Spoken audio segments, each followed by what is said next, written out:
Are you ready to make some epic geometric patterns? Settle down. In this video, we have two sections. One for learning digitally. And one for doing it the classic paper and a pencil way. Choose your vibe. Whether you're a screen wizard or a paper artist, we've got you. Let's begin.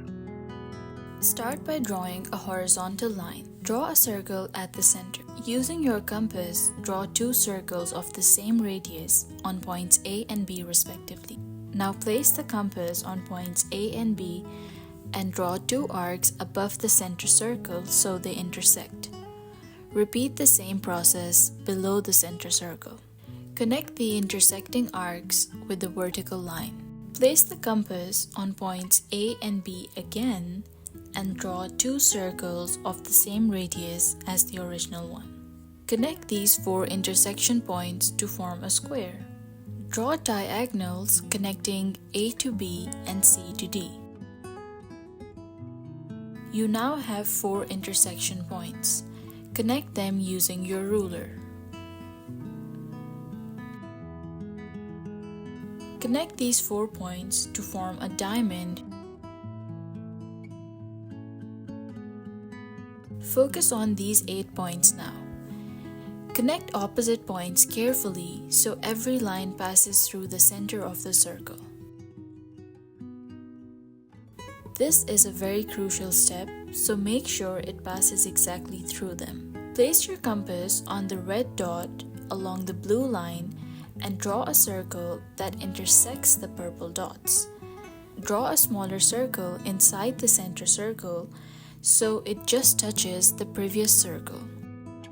Now focus on these 8 points on the 8-pointed star shape and draw lines connecting each point to its adjacent point as shown.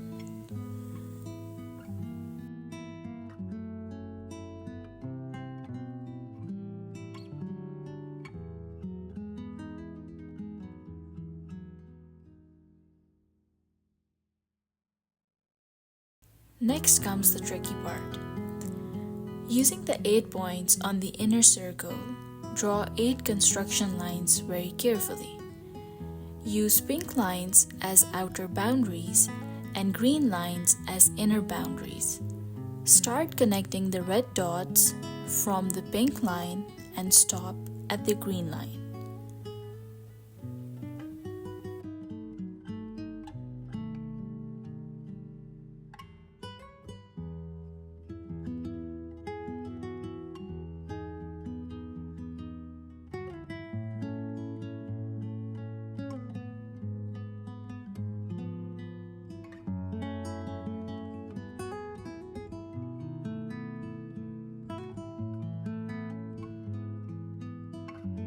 You now have a perfect 8-pointed star at the center with kite shape surrounding it. We only need to draw the final construction lines to create the petals.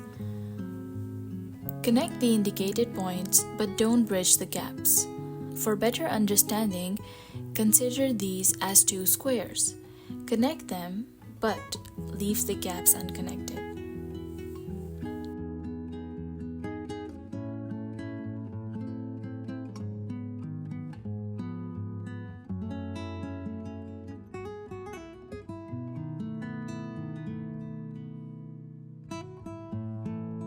Congratulations, this is the final 8-fold rosette. You can color it however you like. You can even trace it on a trace paper and use it to repeat the pattern. If you repeat this pattern, you will get a pattern with octagons and diamonds as the inner shapes. But here's the interesting part. If you rotate the star unit and then tessellate it, you will see a completely different pattern with completely new inner forms. But if you tessellate only the star, you end up with mind-blowingly different pattern with a 4-lobed star inside. If you tessellate the unit in such a way that the construction lines of one unit overlap the construction lines of the next, You end up with a majestic pattern filled with octagons and star shapes. Isn't this amazing how orientation alone can completely change the design? This shows the importance of precision and symmetry while creating these patterns. Obviously, this is the correct way to replicate the 8-fold rosette, but personally, I love exploring other styles by changing the orientation and spatial placement of the figures. Finding the best color combinations is a job in itself. Instead of making one from scratch every time, I often print a tessellated sheet of this unit. This lets me try different colors and experiment with shapes and add vintage style plant details inside them, like in these two patterns. So feel free to download or screenshot this so you can practice on your own. Finally, I will show you how to make this on paper. It will be the same construction, just a little more calm and a hands-on approach with no extra talking.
Remember, it takes practice to perfect this.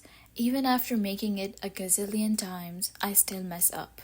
So take your time and enjoy the process. If you want some inspiration, check out my patrons in the art therapy playlist, and I'm still adding to them. Stay tuned for more fun and easy tutorials.